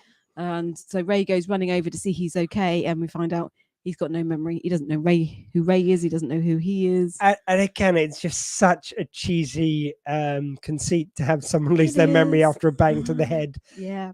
But geez, that gets away with it. It just does have that wacky sense of humor that takes the sin off it. And even doing this clip show, again, I just wouldn't usually enjoy a clip show. It's just, I mean, geez, there's a notorious Star Trek The Next Generation one called Shades of Grey, where by stimulating memories, they help cure Riker, who's the first officer on the Enterprise D. And then they realize later on they've got to simulate negative memories because it's better at curing him of whatever disease it is. Okay. And that's how they get to the flashbacks. And it's so awful. But this one just really felt like fun. It just really felt good. Yeah. And yeah, so we go to Ray and Benny in the hospital, and the doctor's talking to Ray, and he was like, maybe talk to him, bring up these things from the past and see if it will jog his memory. Yeah, maybe show some clips. I don't know. Show some clips of your past with him. Yeah, that could work. Yeah, so from some great episodes of your life. But and they do just start at the beginning of Due South, don't they? They do, and it's like they get the scene where they start. It's Benny coming in. Didn't they start with his dad? They start with his dad? I thought they started. They started with his dad. So it's just chipped in. I do sometimes think flashbacks episodes are lazy, but in Due South it works. This is the thing, Sarah. Yeah, and I think it was kind of. It worked well for us because we've spent so many years getting to the point of getting to the end of the second series that I think it was fun to us to watch back all these bits as well because it's kind of been quite a long journey getting to here for us just for one reason or another. Yes, it goes and shows his dad getting shot. The very beginning from the first episode. Always lovely to see Gordon Pinsent, of course. Of course, yeah. And lovely. And that's what takes him to Chicago in the first place, because he's trying to solve the murder of his father. And they show the moment that he first meets Ray, and obviously Ray's in the police cell because he's trying to get some information out of someone. Of course, the other guy's a cop trying to get information out of him, and it's and of course we've got Ray there as Armani, which is where we get Armani John from. Our good friend John Wright, of course, from SCW 139 events. So yeah, I mean, it was a very iconic moment, this kind of first episode on Armani. And certainly, as I say, a fun place for us because it just makes me think of Armani John. And I enjoyed kind of looking back at Ray in the earlier episodes as well. Oh, yeah, we just got brighter. I'm kind of like reappearing and disappearing throughout this, aren't I? It's like, am I Michelle? Am I a flag? I don't know. Michelle or flag? That popular game that all the family play. Yeah. So these silly comments keep making us lose our place. And then, but I like the fact that then they show them walking together through the station. It's a great episode where he goes, who sent the Mountie down there? Everyone puts their hand up. I was saying, I think the next thing should be, who doesn't make it past the pilot? Everyone puts their hand up. Who gets recast? Like Walsh puts his arm out from his office. And it's the desk sergeant. And obviously that desk sergeant, it's pretty clearly set up that he was going to be a regular. And obviously didn't like either he wasn't available or they just decided to go a different way with it. But it's always nice when you see the pilot, you can always tell the bits which are meant to be runners, you know, and reoccurring characters which don't turn out to be. Yeah, and it was quite nice kind of seeing early Ray, and I enjoyed watching all, seeing all like the crazy shirts again. And it's like, nice. Early Ray. So nice. That was so much fun. He just, again, so much respect to David Marciano. He was lovely enough to talk to us, but it's like, I wouldn't go so far as to say it broke my heart, but when he said he didn't like the Gareth shirts, I was like, we love them. But we love them. It's so 90s. And you get to see it. Oh, yeah. And when he is in the cells, he's wearing those oversized suits, which are just so iconic to the 90s. Yeah. It was just lovely to see. It's just those little things. And Sarah Coates just put, I love David Marciano, as do we all. He was amazing, wasn't he? He's a legend. Oh, God. Sorry, we keep on having some slight issues with the camera. Just give me 1 second. We'll be back with you. In 1 second, we're still here. I promise, guys. Yeah, anywhere. Start camera. We're back. Woo! We lost the flag, but I can get that back. Shall keep talking. Okay. Well, I keep talking because so we're constantly kind of like going back and forward, like to Ray and Benny in the hospital, and he's telling him all these stories to jog his memory. And I loved the bit where he was talking about him jumping on the back of cars. And he was just like, this is just something that you do. You do it regularly. And they show all these clips of him jumping on cars and like moving cars and things. And they go back to Benny and he was just like, am I stupid? Sorry, what was he doing? I was jumping on moving cars. Yes. And he's like, am I stupid? And sorry about this with the camera. Are you nudging any of the wires? Because it can be very sensitive. Oh, we're back. I'm not going to put the background on again. Yeah. So we'll just live with this. I do. It is one of those. Again, it's one of those convenient things of the. It's one of those convenient things of when the amnesia works just how they want it to. So basically, he doesn't remember. Yeah. There's none of his instincts are there, which actually is, funnily enough, it's probably the more realistic side of it. Because if you get a blow to the head, you can start behaving differently. It can affect your neurological pathways, all this. Yeah. But usually it doesn't give you amnesia in this very specific way of just forgetting everything. No, and they show him like walking through the hospital, and there's a bit where they show he almost slams the door on a woman behind him, doesn't he? And Ray is just like, he's so like surprised to see him act like this. And he's like, it's like, you didn't hold the door for him. And he was like, you always hold doors open for people. And then they go into this like montage of him being overly polite and, after you. Again, you can stand there for hours, you can imagine, can't you? Just letting people in. He must have had so much fun doing this. Again, he just gets to play something different. Like when you play a character, even for 2 years at this stage, when you get to play something different, just must be such a gift just to be able to do something different. It's just it's fun for an actor. Yeah. Oh, so into this, I'm not even looking at my notes anymore. And then there was also the thank you kindly montage as well, because he was telling him, you're normally like really polite, and then they go into this montage of thank you kindly, which like Paul Gross confirmed, like when he was asked by one of our miniest of Mounties, Micah, about what his favorite quote was. It just goes back to thank you kindly, which is just so iconic to the series. It's like whenever people write back and forth on the Due South fan group or kind of in our page, it's just everyone always ends a message thank you kindly. It's just it's so iconic to the show. Definitely. Ray in the then they show I can't remember how they got into it now. They were talking about Ray in his car. Obviously he's very attached to his car, and he talks about how you've destroyed it twice. I think they might have been sitting in his car, like driving somewhere at the time, and they were talking about it, weren't they? Yeah, because then they go showing. Oh, and you've got it was seeing all these people, these little characters, which just appeared in one or maybe two episodes. In the case of the one I'm going to mention now, but it's like Ian. I forget his surname, but he was the liar. The liar, yeah. And he appears in a couple of episodes. Yeah. And just to see that was just, it's just so nice to see these episodes and see these kind of guest players turn up again. Yeah. Yeah, that was really cool. Of course, they show poor Ray when his car gets destroyed as well, don't they? Yeah, they show the many destructions of his. I mean, I'm various not cars. massively into cars, but I felt for him. Well, I also love the fact that at the beginning of that scene, he goes like, "No, this car's 1 in a million," and then it shows the 3 ones he's had. Yeah, and we get to see Elaine a little bit in this episode, don't we? So I think to start with, Willow, I think do it not was nudge the wires. You will nudge the camera. Willow, go round. Okay, Willow has now put the video up. Willow, she's like, they don't want to see you anymore. if you come around, you can come on camera. Come around here. Willow, I come think around here. there was a go. moment where a woman walks past Benny, and I think See her there. There's little Willow. a little bit. See her a little bit. From the bed. Yeah, if she gets up on the, able to see you. No, I want to sit here and get stroked. Okay. we'll see her a little bit. Yeah, I think a woman walks past and kind of flirts with him a little bit, and then then Rave's like, that happens all the time. Yeah, he's going, it does. Yeah, Benny looks so happy with this. Again, it's every reaction Benny never gets to have. Amnesiac Benny gets to he really enjoys all these kind of he does. It's like if Ray got given Benny's body for a day. It's like, this happens? Cool. Yeah. And they actually show Elaine flirting with him a bit.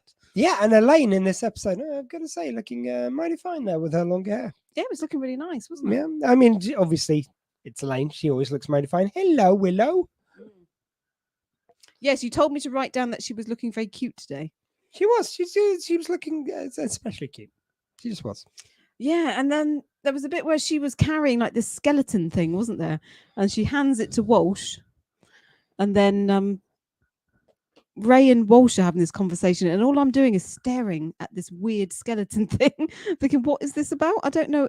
Oh, look, Sarah says hello to Willow. Oh, and Willow says hello back. Yeah. Yeah, just tell her. Yeah. She just, it's like City. She just do. Yeah. So hello from Willow to Sarah there, and to everyone out there. I did. This is one of the things about due south. There's, you can just get these weird little random things that don't make a lot of sense, but it's kind of catches your eye and takes your attention. Well, like a dog in the center of us, just licking a bit. Yeah, just having a little clean. No, She's having a wash. Sarah's had a bubble bath. Willow's having a little wash now. She didn't do it on camera though, which Willow's choosing to do. Willow doesn't mind. No, she definitely does not. She's quite happy there. Yeah. What was I going to? Yeah, because I was going to say something about Walsh. I think that was all I wrote down. The fact he was carrying a skeleton, actually.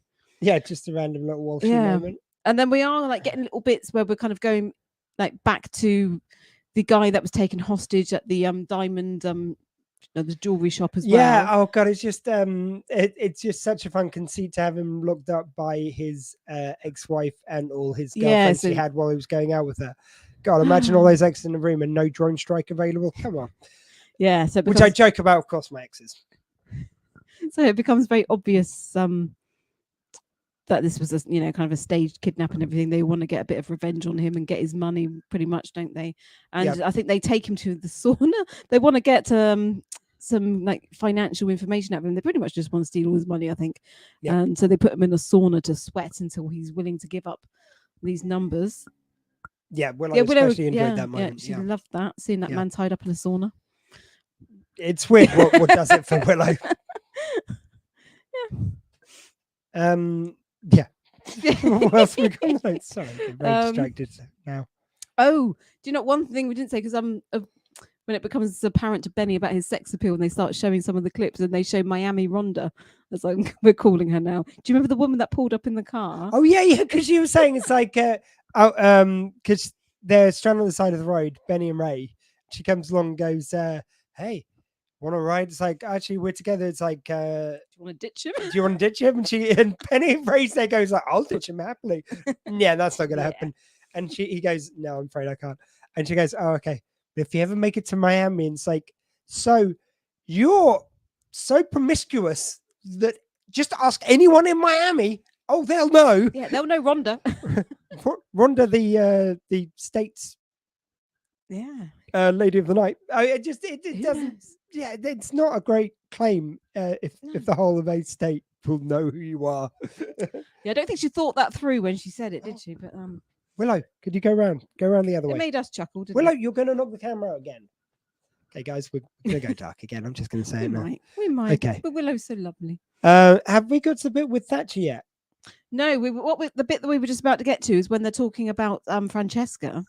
Yeah. And did or didn't Oh God, she? yes. This was an interesting moment because previously and still, like, there's uncertainty whether or not anything happened between Francesca and Paul Gross, both of which I think Paul Gross said that he didn't think they did, but certainly Mona Milano. Yeah. She said that oh come on, probably not. It's like and we had this wonderful conversation when I interviewed her of like, yeah, I think it's like we all like to think we're more like Benny, but most of us more like Francesca in reality. And that's why you want it to have happened, but it probably didn't. Like, he was probably too much of a gentleman. But the way Benny said, when he and Ray say it here, Benny says to Ray, "Oh, so you're okay with it, even though it's your sister?" And he goes, "Yeah," sort of suggesting that he thinks something did happen. It kind of, if you watch that scene, it plays as if Ray thinks there was something that happened and he's okay with it, which is, again, it's sort of implied because he does say, "Hey, look, if something did happen, if it was going to be with someone, I'd want it to be with you. My best friend who I can trust." Essentially, was it not that I would encourage it? But yeah. But now he's sort of pretty much out says in this scene, which I've never noticed before, that obviously he's implying that he thinks it did happen. It did, whether or not it did or yeah, didn't. it's not saying it did, but for some reason I'm excited. Like, oh God, that says at least what he's decided, and he's decided he's okay with it. We knew he decided it's okay with it if it didn't happen, but it's never said in the previous episode that he thought it happened. So I thought it was cool. No, so we still don't know, but no, it's an interesting little tidbit I'd never noticed. Yeah, and then Ray gives Benny his dad's diary, and he's looking through that. And that, oh my goodness, you're drinking quicker than me now. Oh, we didn't say you got to refill the second. No, you have to. I'll wait 2. Well, would you want to talk about the diary then while I pour you a drink? What's happening with the diary? So Ray he's still trying to prompt his memory. So he gives Benny his dad's diary. He's reading through that. And then that actually prompts a little bit of a memory, doesn't it? There's memories with his dad. Yeah. So when his dad first appears. Because this is a sort of speaks to the conveniency of this amnesia, because there's one bit where he is remembering being in the car with his dad, but he doesn't remember that he's the only one who can see him, which you'd think would be a salient part of the memory. Because even the way he's talking, it's the first time he sees his dad appear when he's reading his diary, and he goes, "Yeah, Dad, but you're dead, son." Yeah, yep. It's like, don't be afraid to ask a silly question. I taught you that, didn't I? Well, not specifically. It's like, well, no time like the present. It's a lovely little scene, but it's all basically says that he knows he's a ghost, and then conveniently in the present he doesn't know he's a ghost until Ray goes, "Yeah, but I never met your dad. He was dead before I knew you." Think the clip they show doesn't make perfect sense, does it? But it doesn't. But we'll let them off that one. Fine, it's fine. But yeah, then you've got Ray and Ray saying, yeah. So it's like Benny realizes that his dad was a ghost and he couldn't see him. Yeah. Is the next scene with Thatcher? You just can't wait to get to Thatcher. Thatcher and you the can't Deep wait bits to get to are the her. bits which I'm very excited about. Yes, Willow. Made me jump, Willow. She's a fan of Thatcher. No, she's going, Deep. Talk about Deep. He's cool. You know what? It is. The next bit is Thatcher. This bit I really love. Not only did they choose again scenes from all the Queen's horses, but also the scene which they show. Willow, yes, I'm going to talk about it now. The scene which they choose shows the scene where they're tied up together. So it is, I think they do show the kiss, but they show also this scene. And it's a bit where they've got the hair clip and they've got to pull it apart together. So it's he drops the hair clip into a cleavage and he's got to help grab it out there with her express permission, which is a nice moment to cover, just, and I think it makes sure that scene stands up a lot better than it might do otherwise. But there's a bit where he's almost freed and he almost slides down her while handcuffed behind her. And it's the look of enjoyment on her face. It's like, it was quite naughty for Due South, and I know we must have seen this episode. I don't know. Yeah. Maybe we did comment on it on the time, but It seemed to make more of an impact. I was during like, these oh scenes, my, didn't geez, it? am I going We were red like, now? You know, "Ooh." forget her in the red. Not sure we should be watching this Yeah, moment. it's a little saucy, you know. It's saucier than Due South. I think that's the most saucy Due South's ever got. Let's just say Yeah. that. Yeah. You again, enjoyed it. I'm just saying there's some very sexy scenes between them, and I don't think it hurts. They're both very No. attractive people in the prime of their lives. at But the I time, I you really know. liked it when it went back to Prime Ray their and youth, Benny prime. afterwards, and Benny just turns to Ray and goes, "Have we ever?" And then what's he do? He's like, Yeah, and he- the thing is, did we ever? Did we? yeah, and it's when Ray goes no, and he goes shame. He goes yeah. It's like Yeah. Ray's finally got the version of Benny Yeah, that he always wanted on one level. I think you if know he it's had it in there permanently, he somewhere. wouldn't be happy yeah. because he's saying later on, like how good it is to have him back. But it's like I think it's just Yeah. oh, finally I get a day with this Benny. I get a day when he just agrees with everything, which was very nice to see. Yeah. I like that very much. Yeah, love that scene. Oh my goodness! And then I have to say, it stirred up a bit of emotion in me. But then we started seeing the scenes with Victoria. Oh, Victor, again, it really is just a Yeah. whistle stop tour of the greatest hits, which I know these clip Yeah. shows are meant to be, but I think they particularly well chose the clips to demonstrate who everyone is, their interactions, how everyone, basically how everyone else interacts through Benny, and I thought that was just a really great idea. It was just really nice to know, and no clip show of the first two series would be complete without Victoria, of course. And as they're going through these moments, literally, Ray takes him to these places. So you see him standing outside the restaurant, and then it flashes back. And I just love that attention to detail. It's not like them sat in an office talking about it. They're going to the places. And it does, again, it just all seems very purposeful to the fact that this is the last episode with Ray in it. And like, I think these two episodes, yeah, they must have known the last episode was the last full episode, and this is the last time at all he's in there. So the fact that they got to, I can imagine it being very emotional for them to revisit all the places they've gone throughout the last two series. Willow really doesn't want us to be on camera. Jeez. She's like, they've had enough of looking at you. They just want to hear you now. Anyway, so yeah, there's that. Yeah, I don't know. I was quite surprised that even though it was just a little clips of everything, it did make me feel a little bit emotional. Yeah, I don't know if that was just me being a bit silly, but well, just no. I think if you know these episodes, seeing those key moments in them, just it does have that effect on you. I mean, there was a great scene where Benny's in his flat after a night of passion with Victoria, yes, and Ray comes up, and it's him discovering he's got a girl there, and how happy he is for his friend. And what then a high five him, really, didn't he? He did, but it also made me think of a later moment where Ray felt so let down because he's so excited for him. And then for the first time in their friendship, Benny lets him down when he most, not when he most needs him, maybe. He wants him for a pool game and a deli platter of sandwiches. But it just feels like the roles are flipped where, like, I'm not saying Ray's always a bad friend, but let's just say Benny is the friend who bows over backwards to help him. Yeah. And, in the moment when Ray's most happy for him, Benny lets him down the most. And that's just so poignant in this episode. And he even says it's like, are you safe in there or something? He goes, yeah. It's like, and you think it's like, yeah, for now, until that woman. Oh, that woman. And you get that iconic scene. Again, like there's a lot of iconic scenes to do with trains in the show. Like, and Bonds, we also find trains, bombs, in a flashback bonds, thing, there's another Bond moment, as in bonds, as in money. Yeah. Bonds. But yeah, so yeah, you got like that train moment where Victoria's running we're on the train and he gets shot. Yeah, after running after her. It's lovely. It's really lovely.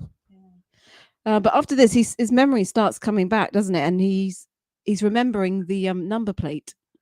Yes, and he goes, "Oh yeah, because it's like you remember that time when we were hanging off the back of a car." He goes, "No, I wasn't there." He goes, "You remember?" And I was trying to get that license plate. What was the bloody license plate? It's the whole point of this.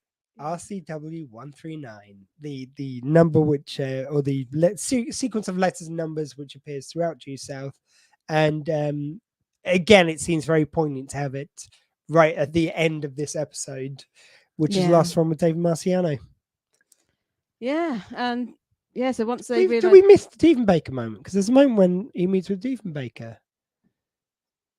and Dief gives a look like, "Oh come on, Dad, it's me."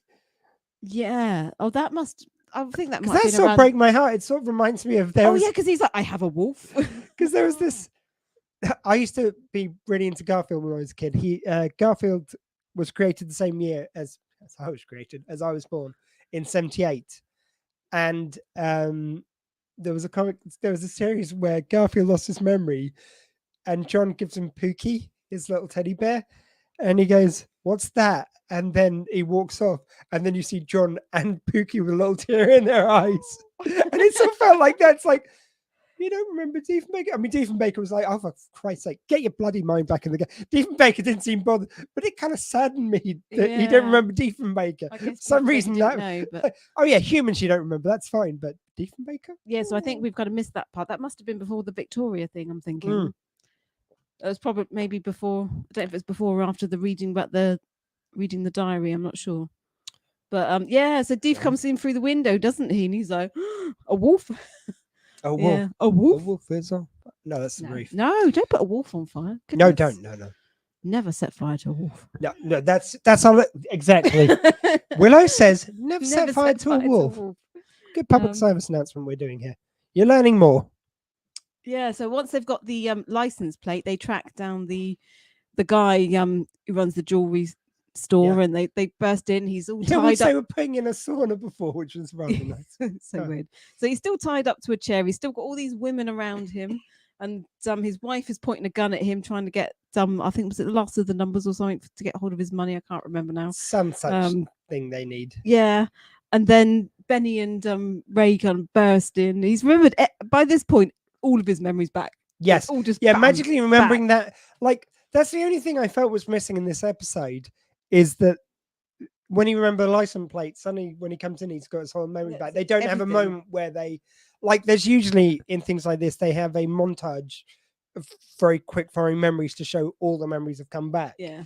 And something like that I felt was missing because it was like, oh, so I guess he's got his memory back. It wasn't really telegraphed. Yeah. I'm not saying we couldn't work it out, but it just seemed odd that we didn't see that moment of him just getting all his memories back. Yeah. And they try and pass it off like they're and the playing guns, a bit of a game with him, and guns when you press it, it comes up with the bang flag, which is nice. It was a nice touch. And then you got the guy in the chair going, "Oh, for Christ's sake, I got tricked by a bang gun." But I liked that. Obviously, all the police come in to arrest him. They're not buying, the women's story, and I just love the fact that Ray then holds up the gun and he's pointing it at the women. Yeah, it's the one that says "bang." Yeah, not the real gun. Like Penny just taps on the shoulder, and goes, "Oh yeah, I've got a real gun." It was a nice little moment. Again, very due south to not miss a beat. Like there's not a moment where they don't. Like I think that's what's so wonderful about the show. It's so not only funny and heartfelt, but it's so dense with moments. There's not an opportunity. There's so rarely an opportunity they miss. Again, like the worst I can say about this is even for a clip show, which they usually seem so forced, as Sarah was saying, or lazy. Yeah. But this seems like such a natural episode. The only flaw I can pick really is the fact that they don't have that moment as memories flowing back. I think that would have been a nice little addition, but really, it's pretty damn tight the way they put in. I quite enjoyed seeing all these old clips.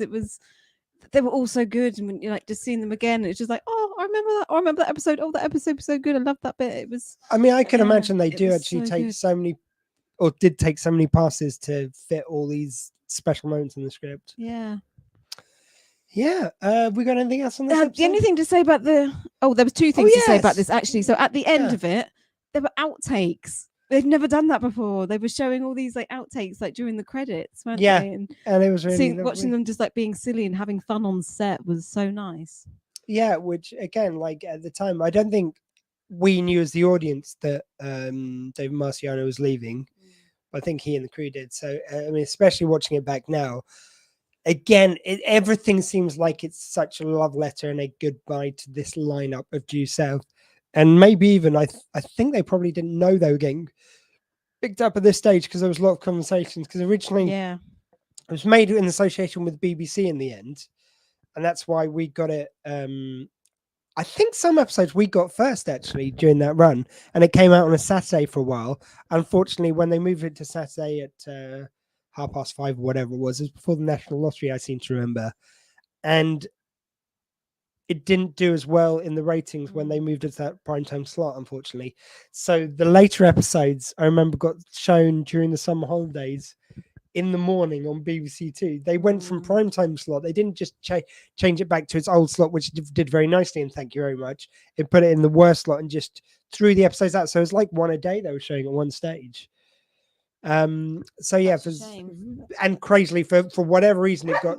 Yes, I know. She agrees. Crazily, it got marked as one series over here and two series over there, which God knows why they made that decision. But anyway, yeah, my point was it just seems like such love letter to this lineup, and they kind of known at the time they were coming back. It felt like this is the end, didn't it? Like, yeah, I think it was like, look, we're going to try and get some more series. We're going to try and get a replacement lineup. Actually, a good time to talk about the fact that Tony Craig, when I interviewed him, said that they did say at one stage about putting him in, partnering him with Benton, which I think would be really good. But it was actually Canada, because Canadian TV was originally going to be going in as a partner. I forget. I think actually Canadian TV might have been up for that, but then when the BBC got involved, they said, no, we don't want that. What's wrong with you, BBC? I mean, it unfortunately does seem a little race related. I think. I mean, it's so sad. During the 90s, you'd think we'd be ready, and a lot of shows were, for having a black co-lead to a show. Yeah. But for whatever reason, they wanted another white Ray, basically.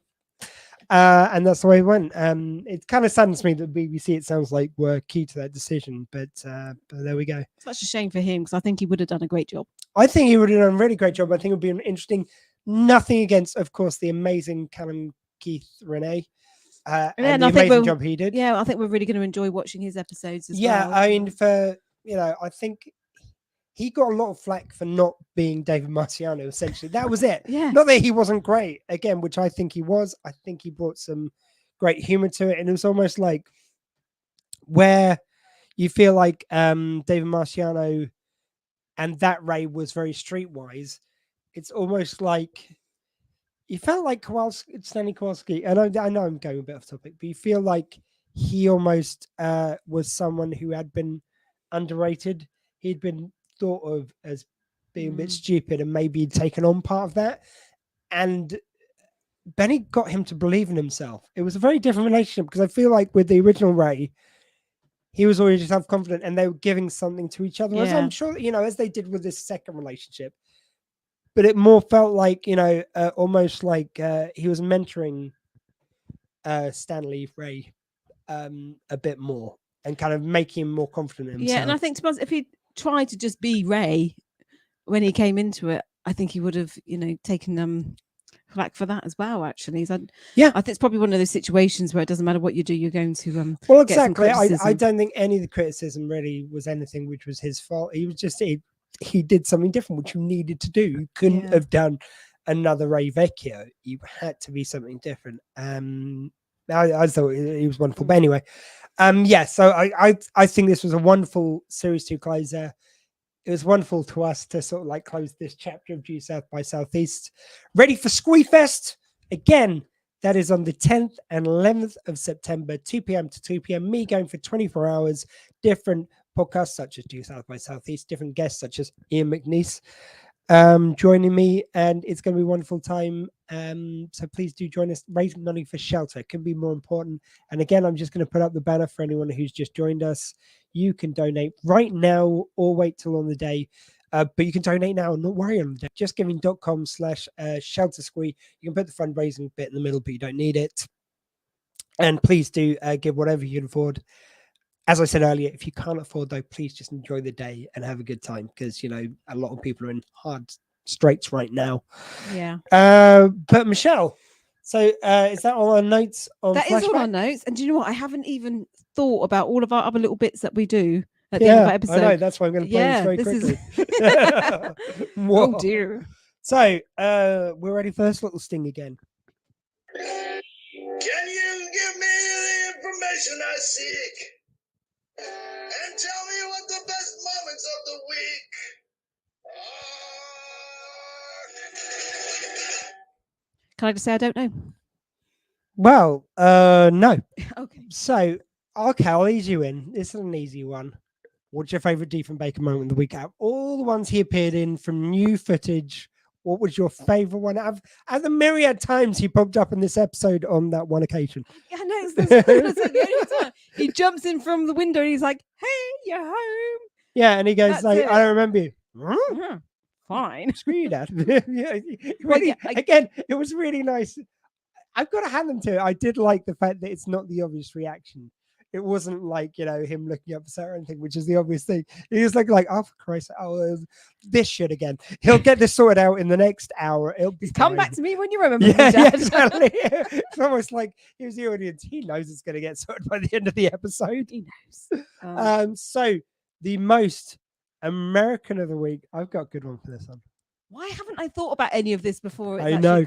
This is why I greatly greatly enjoyed. I actually did. I was nice because I thought, oh, wouldn't it be funny if I thought this and didn't remind Michelle? But I did remind you, and you still forgot. Yeah, I still didn't do it. So I was actually nice on this occasion. American. So I'm sometimes nice to Michelle. Oh, American. Do you want me to give mine? Yeah, you, Might help you. yeah, go for yours first because I feel like I helped you out on the last one. Well, no, I had already thought, but I just couldn't remember until you said it. I went for the doctor at the beginning who helps him out. Yeah, okay. Helpful American GP. Although kind of tempting to use him for Canadian because he didn't give him a bill straight away. Hey! So before we treat you, what's your insurance number? Yeah.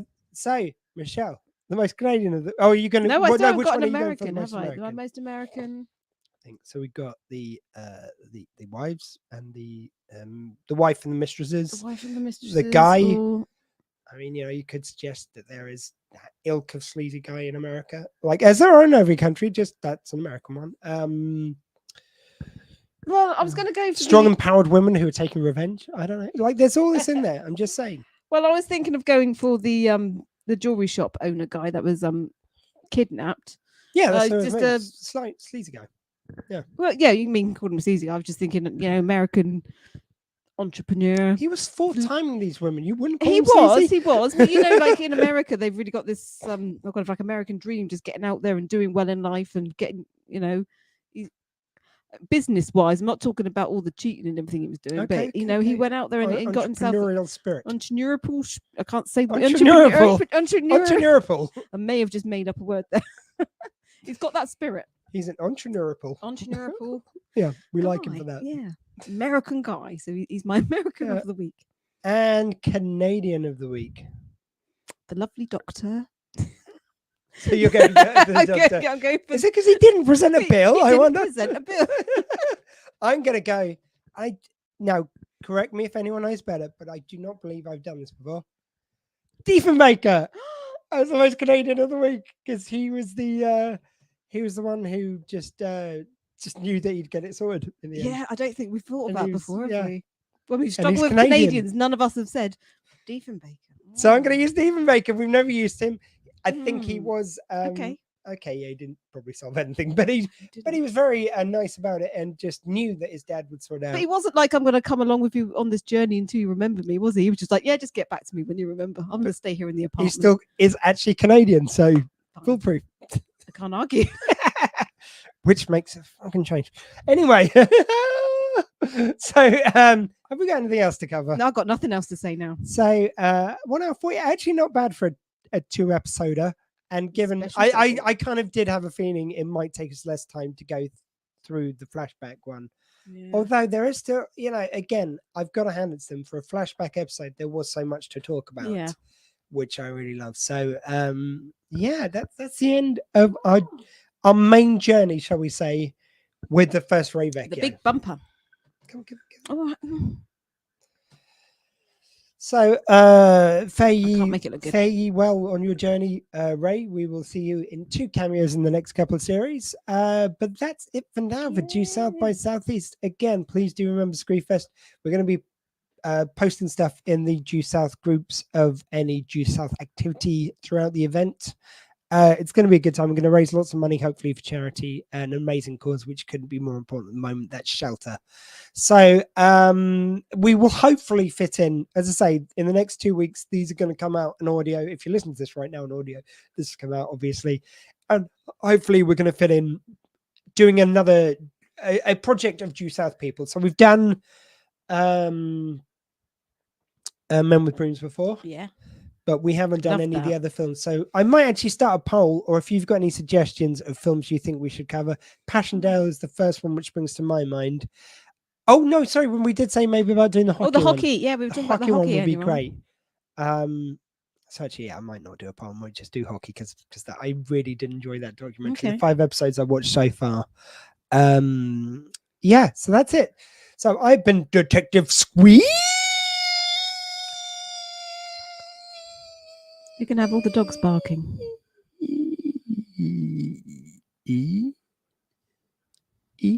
And with me, as always, has been Auntie Michelle. and say, Mountie, Michelle, and Willow, if they had a compass and they were going to keep it pointed in a certain direction till next week, which direction, pray tell, would you have them point that compass in? Due south by southeast. I don't know what this shit is, but okay.